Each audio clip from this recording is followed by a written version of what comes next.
আসসালামু আলাইকুম, আমন্ত্রণ জানাচ্ছি মাই টিভি রাতের সংবাদে। আপনাদের সঙ্গে আছি আমি আশিতা। শুরুতেই জানাবো সংবাদ শিরোনাম।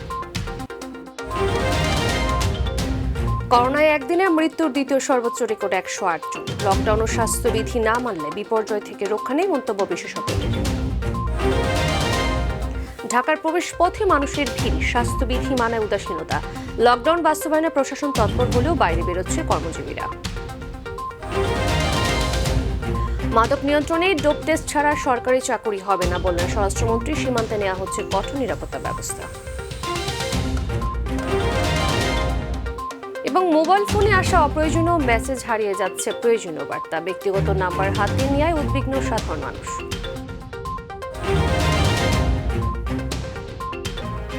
বলছিলাম সংবাদ শিরোনামগুলো। সংবাদে এছাড়াও থাকছে মাই টিভির শুক্রবারের বিশেষ আয়োজন বিনোদন বিশ্ব।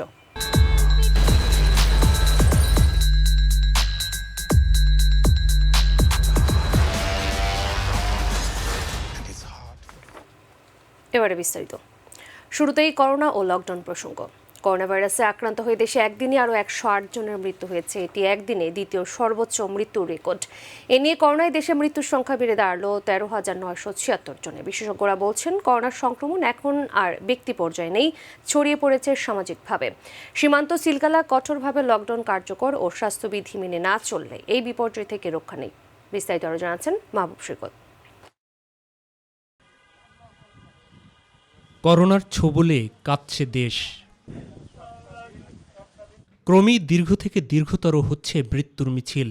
একদিনে ঝরে গেল আরও 108টি প্রাণ। এটা একদিনে দ্বিতীয় সর্বোচ্চ মৃত্যুর ঘটনা। গত বছরের 19 এপ্রিল মারা যান সর্বোচ্চ 112 জন। এ নিয়ে মৃত্যুর সংখ্যা দাঁড়ালো 13,976 জনে। এখন যেটা ঘটছে সেটা কমিউনিটি ট্রান্সমিশন, মানে এত বেশি ছড়িয়ে গেছে যে এটাকে এখন আর সংক্রমণটা রোধ করা যাচ্ছে না। এ সময়ের মধ্যে সবচেয়ে বেশি 27 জনের মৃত্যু হয়েছে খুলনা বিভাগে। এরপর ঢাকা বিভাগে 25 জন, চট্টগ্রাম 23, রাজশাহীতে 16, রংপুর বিভাগে 10 জন, ময়মনসিংহে 4 জন এবং সিলেটে 3 জনের মৃত্যু হয়েছে। প্রথম কথা হলো, আমরা বর্ডার সিল করেছি, সেটাকে কিন্তু কমপ্লিটলি সিল করে দিতে হবে। কোনো জায়গায় পোরাস থাকতে পারবে না, তার মানে ওদিক থেকে কোনো মানুষ আসতে পারবে না। সারা বর্ডার এলাকায় আমাদের কিন্তু এখন এই যে লকডাউন যেটা চলছে, মোটামুটি প্রায় সব বর্ডার ডিস্ট্রিক্ট গুলিতেই হচ্ছে।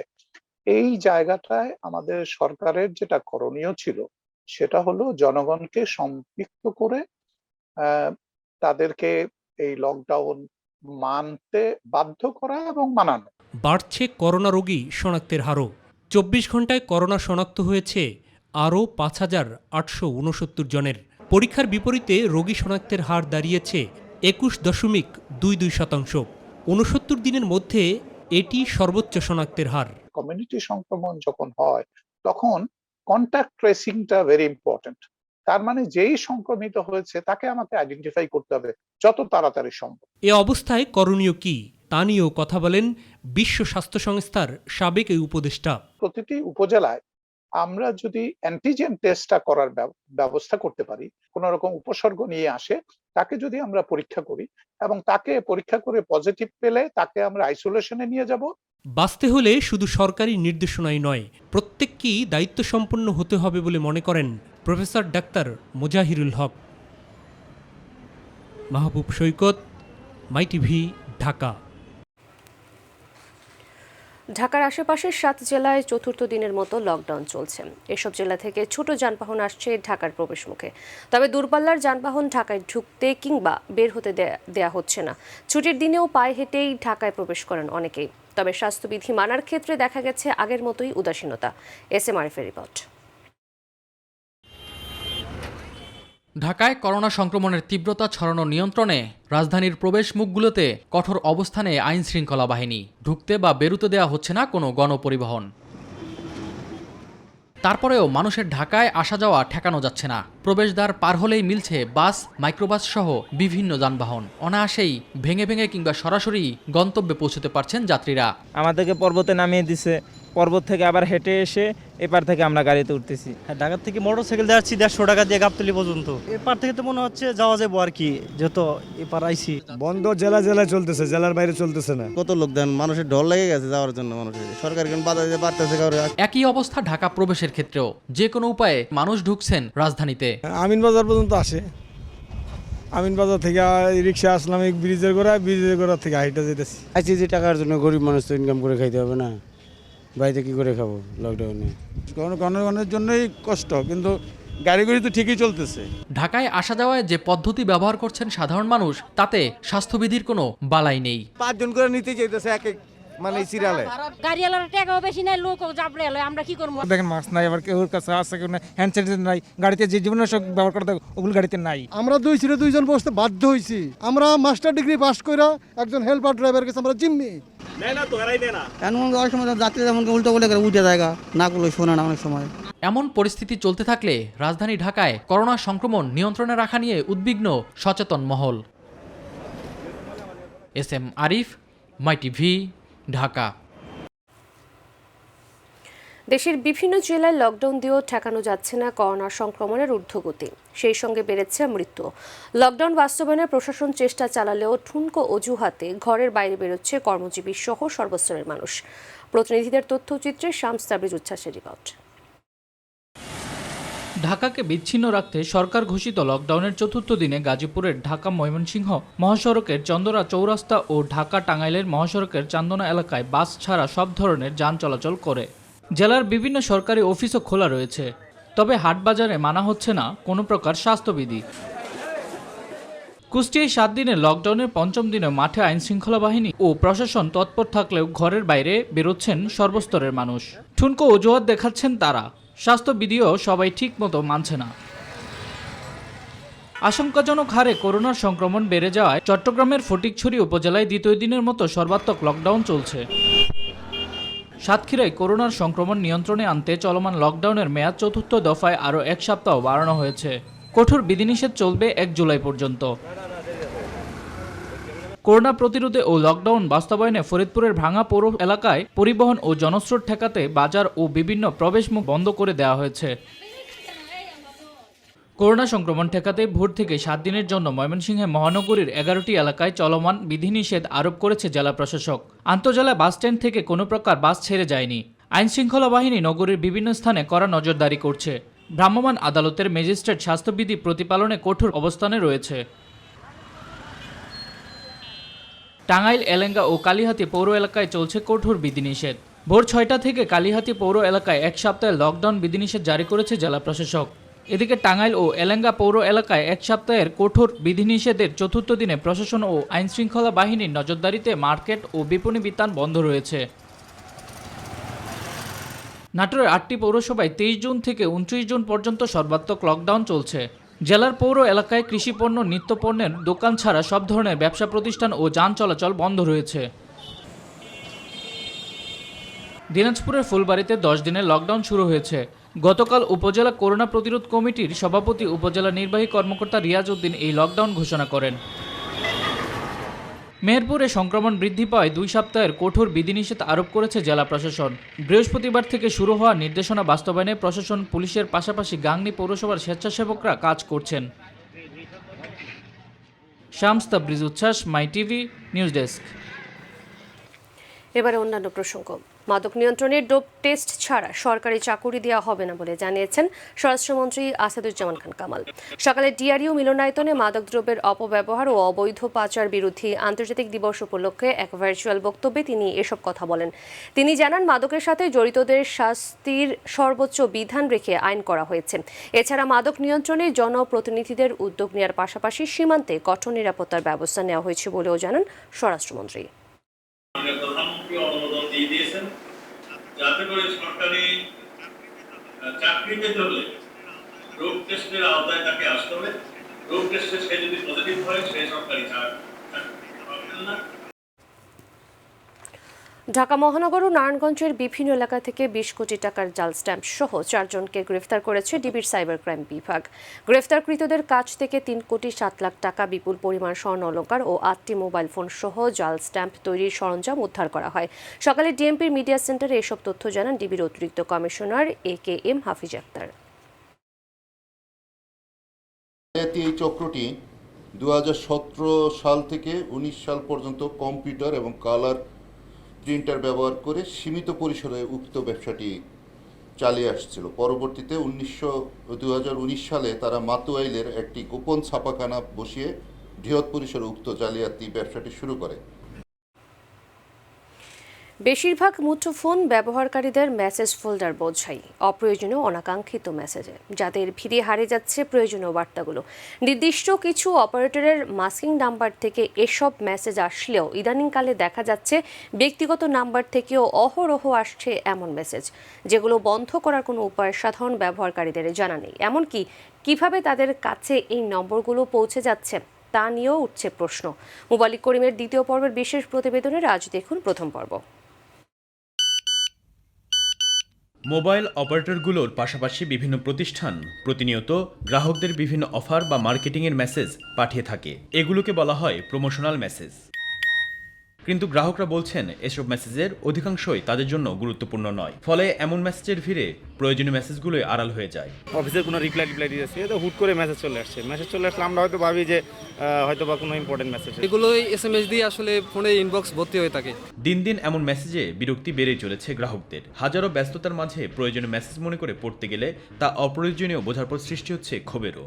বাইক চালাই আমরা, বাইকের মধ্যে মেসেজ আসলো, এটা ইম্পর্টেন্ট মেসেজ নাকি দেখা যায় নেওয়ার পর ওটা ইম্পর্টেন্ট মেসেজ না। মোবাইল ফোনে অপারেটরদের এমন প্রমোশনাল SMS বন্ধ করতে ডু নট ডিস্টার্ব বা DND সেবা চালু করেছে বাংলাদেশ টেলিযোগাযোগ নিয়ন্ত্রণ কমিশন BTRC। তবে তা শুধুমাত্র 4টি মোবাইল ফোন অপারেটরের ক্ষেত্রে প্রযোজ্য। BTRC যে 4টি মোবাইল অপারেটর যে নির্দেশনা দিয়েছে, তারা শুধু তাদের নিজস্ব প্রমোশনাল যে মেসেজ সেটি বন্ধ করা যাবে এই শর্টকোডের মাধ্যমে।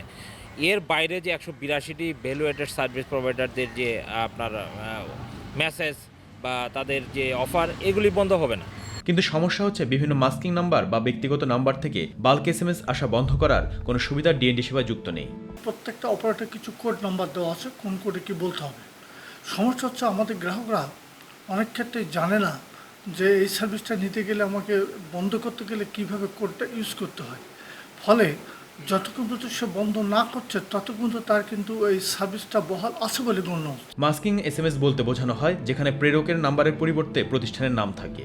এমন বিষয়গুলো বাংলাদেশ টেলিযোগাযোগ নিয়ন্ত্রণ কমিশন BTRC নজরে এসেছে বলেও জানালেন কমিশনের ভাইস চেয়ারম্যান।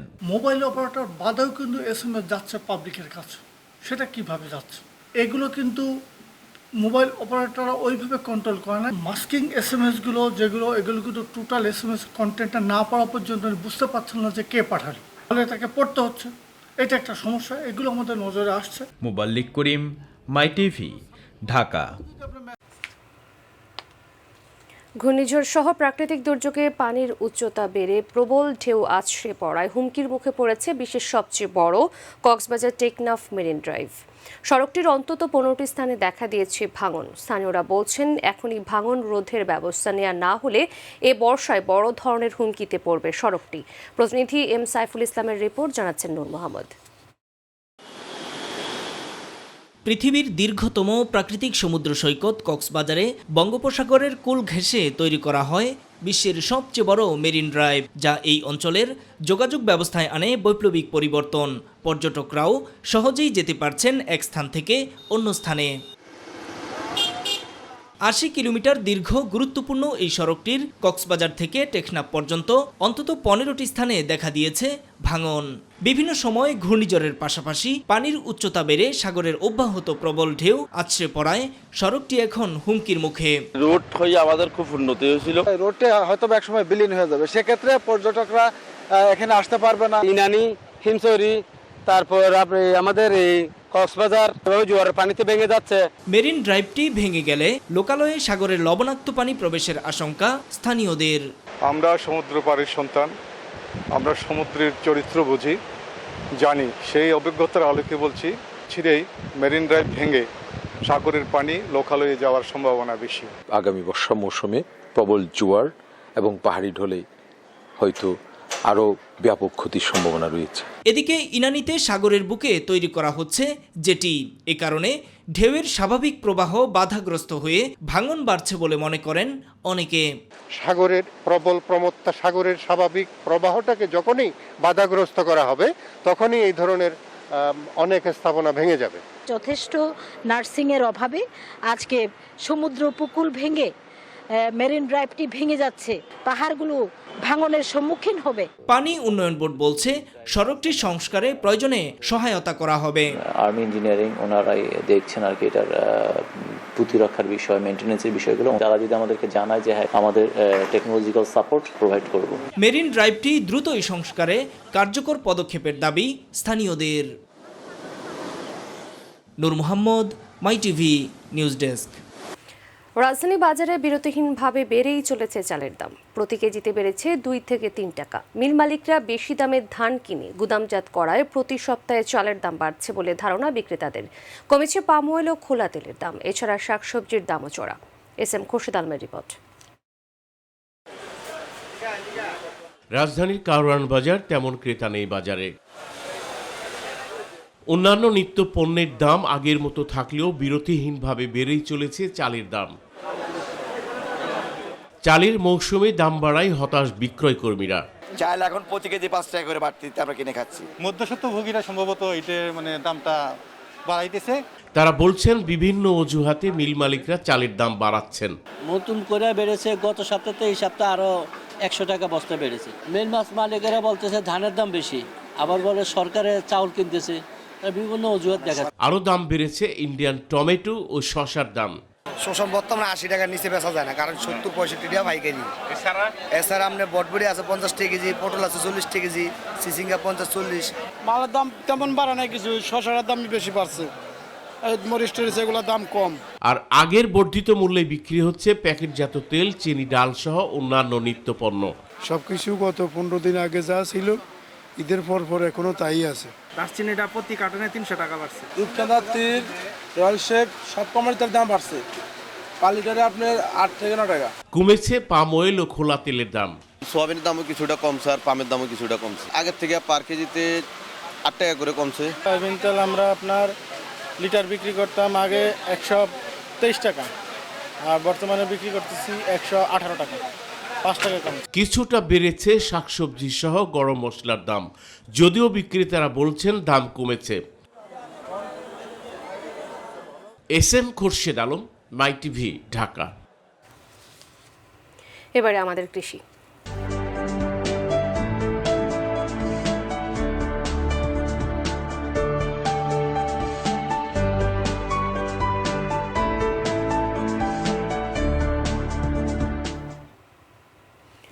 করোনাভাইরাসের কারণে বন্ধ রয়েছে ময়মনসিংহের অর্ধশত মৎস্য হ্যাচারি।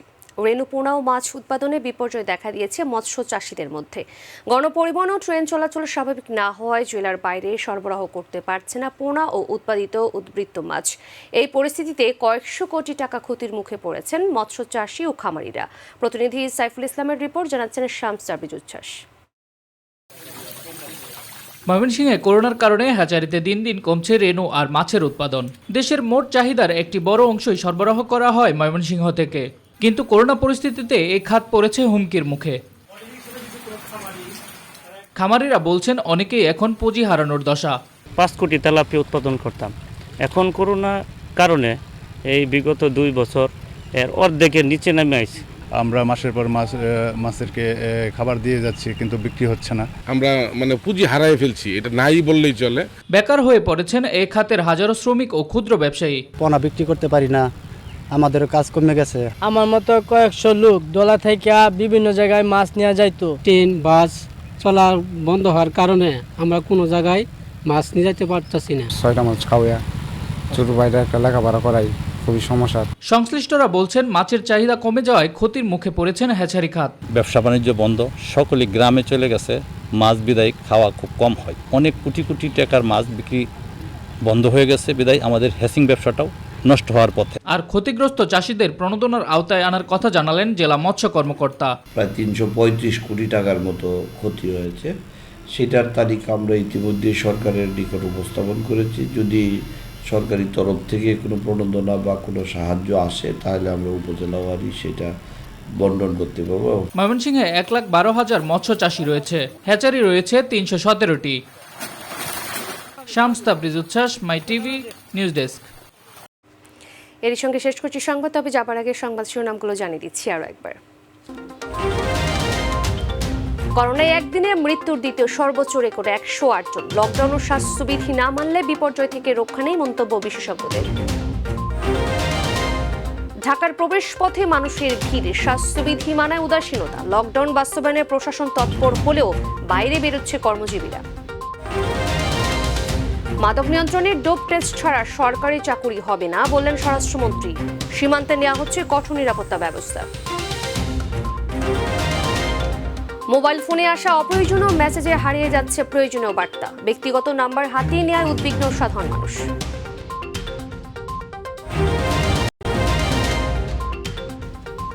ধন্যবাদ সাথে থাকার জন্য। আমাদের পরবর্তী সংবাদ দেখার আমন্ত্রণ জানিয়ে বিদায় নিচ্ছি আমি আশিদ আলী। প্রিয় দর্শক, করোনা সংক্রমণ রোধে সবাই সতর্ক থাকুন, স্বাস্থ্যবিধি মেনে চলুন। আল্লাহ হাফেজ।